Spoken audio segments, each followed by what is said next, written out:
Well, this is certainly going to be a change of pace from what we've heard so far this morning. I appreciate the difficulty of an audience to have to listen to the enteropathic circulation and bile acid physiology, so I thank you in advance at this time in the morning. This is a SAGE's research grant project that was started in 2015, and I'm very grateful for the funding.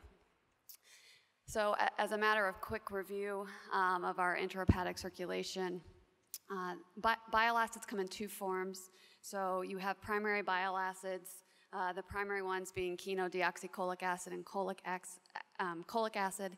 Those are amidated, or what we classically had used the term conjugated, by glycine or taurine, secreted from the liver, go into the intestine. They can be transformed into secondary bile acids by the microbiome. And you can see there listed the primary, secondary bile acids. Those can then get absorbed from the gastrointestinal tract and go back into the portal system, the enteropathic circulation. But what we've been recognizing over the past 10 years is that bile acids are present in our systemic circulation. And you can see there that the bile acids increase almost 20-fold in the fed or postprandial state.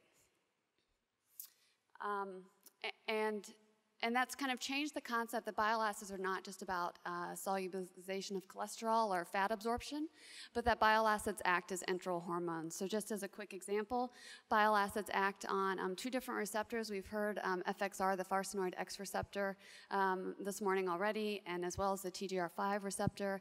And they play a very critical role in glucose and lipid metabolism, energy expenditure, and also secrete GLP-1.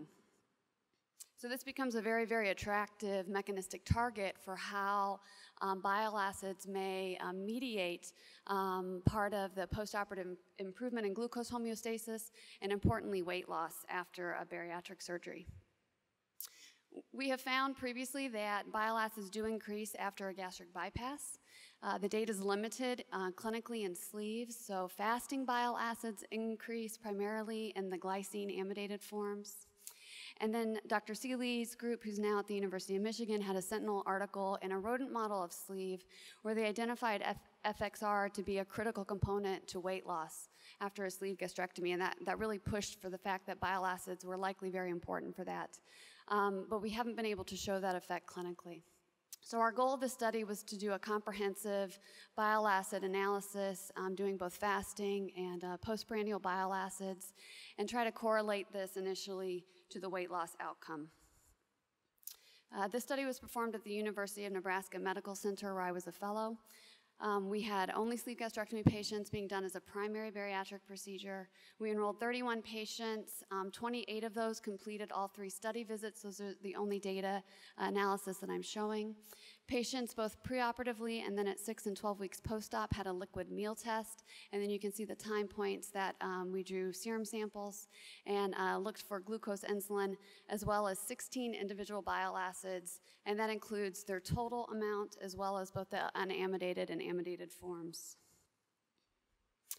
Of those 28 patients, you can see significant weight loss as expected by 6 weeks, continued 12 weeks post-op. This patient population was only 20% type 2 diabetic, so it's actually not surprising that you don't see much of a change in their glucose and insulin area under the curve with the meal test, but we do see changes in insulin sensitivity, which was measured by a HOMA-IR, and that was significant by 12 weeks post-op. These are the fasting bile acids, and I'm only showing data that's significant, so it's a little overwhelming to present about 48 different types of bile acid changes. So we found 4 different bile acids that significantly changed with surgery: chenodeoxycholic acid, and then hyocholic and uracholic acid, and then the secondary bile acid, deoxycholic acid. The fasting bile acids, the total amount did not change, but when we went to look at the meal-stimulated, and this is presented as meal-stimulated bile acid area under the curve, we do see there's an increase in that bile acid pool, and that's primarily from glycine amidated bile acids. When we look at the individual bile acids, we saw a very similar individual subtype change. Again, significant changes with chenodeoxycholic acid, deoxycholic, uricolic acid at both the 6 and 12-week time points, increased hyocholic acid, and then this, in the meal stimulated, we saw a decrease in ursodeoxycholic acid. So we took every bile acid that was significant, the individual subtypes as well, and then correlated that to BMI loss. And what we found is that 2 of the bile acids significantly correlate with the weight loss effect. For chenodeoxycholic acid, this was significantly correlated at 6 weeks there with a relatively low Pearson correlation, but it was significant. And then for glycine amidated hyocholic acid, this was significantly correlated at both the 6-week and then even more significantly at the 12-week time point. We found multiple significant changes in fasting and meal-stimulated bile acids, as I've summarized, but some of these are very clinically relevant. So deoxycholic acid has one of the highest affinities known for the TGR5 receptor.